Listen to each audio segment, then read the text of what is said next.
Not so long ago, the idea of comparing a Mercedes-AMG with an Alfa Romeo around a track would have been, well, frankly ridiculous, but not anymore. Not since Alfa pulled the great big rabbit out of the hat that is the all-new Giulia Quadrifoglio. Thanks to a 2.9-litre twin-turbo V6 engine, the Alfa has the same amount of power as the 4-litre twin-turbo V8 AMG, 503 bhp. And yet it weighs less, costs less, and has one more gear ratio to call upon. The rear-wheel drive Alfa also comes as standard on a rather trick set of Pirelli Corsa tyres, whereas the AMG runs on less sticky Conti Sport Continentals.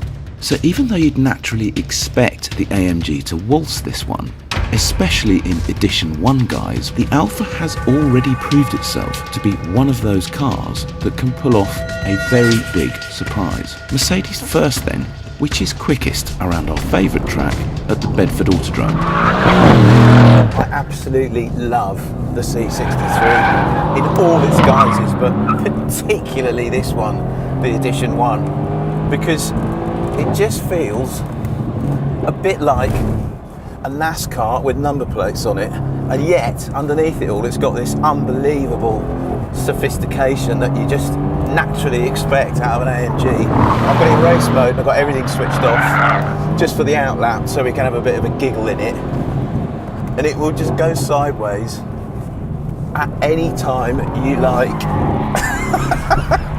and it is a scream as a result. But it's really quick as well, the C63. For a rear-wheel drive car with 503 horsepower, it is utterly rude, but utterly seductive. It stops very well, considering it weighs over 1,600 kilograms. I love the steering on it. The tail end is, shall we say, quite lively, as you can see, but it's quick. For the quick lap though, I'm definitely going to put the traction control back on, because although it's an absolute scream with it off, it's definitely quicker with it on.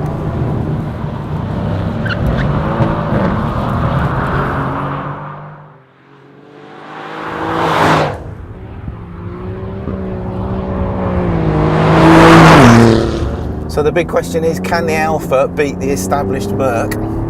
Well, we're about to find the answer, but before I do that, I'm just going to do a little bit of a warm-up lap, because the Alfa comes on P0 Corsas, which do need a bit of heat into them before they give their best. More trick tyres than you get in the Mercedes. The Alfa, as we know, has got 503 horsepower, exactly the same as the Mercedes. I've got it in race, which means, like it or not, you lose the traction control.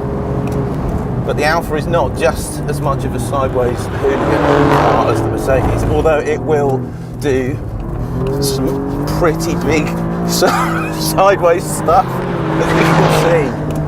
Oh, I'll tell you what, the Alfa feels pretty tidy. It instantly feels lighter and nimbler than the Mercedes. It's definitely got better traction for obvious reasons. I'm also really liking the Alfa's gearbox, 8-speed dual clutch, and it does exactly what you want it to do, whereas the Mercedes gearbox has a bit of a mind of its own on occasions, particularly on upshifts, whereas the Alfa's gearbox is just bang, bang, absolutely where you want it, the whole way around. Typically Italian, super fast steering rack in it. But it's the traction and this, well, is it a Ferrari engine? It's flipping nearly a Ferrari engine. It's turbocharged, but you would not know it. The responses are just massive. Anyway, is the Alfa quicker than the Merc? I don't know. Let's start our lap now. Across the start line, they both feel seriously rapid, and they sound pretty tasty too. But the moment you hit the brakes into the slow second gear hairpin at turn 1, it's the Alfa that feels quickest, and that's mainly due to its lack of weight. Under brakes and on turning, the Alfa just feels lighter and more agile than the AMG. And so, in simple terms, it needs less space in which to slow down, turn, or accelerate. It quite clearly generates more grip than the AMG pretty much everywhere around the lap.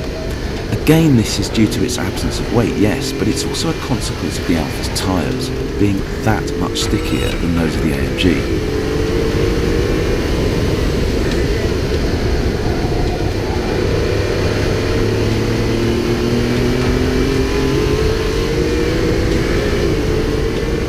Along the back straight, they both hit exactly the same speed. But then the Alfa's apex speed in the quick chicane was a couple of miles an hour up on the AMG. And through the last two corners, both of which are very fast and taken in fourth gear pretty much flat out, the Alfa again feels more agile and ultimately generates more speed. And in the end, the stopwatch just doesn't lie. The AMG monsters its way around the lap in 1 minute 23.1 seconds, which is more than decent for a rear-wheel drive car that weighs as much as this. But the lighter, just as powerful, even faster Alfa got round over a second quicker than the AMG overall, with a time of 1 minute 21.8 seconds. And that, as they say, is a right old result for the Italians.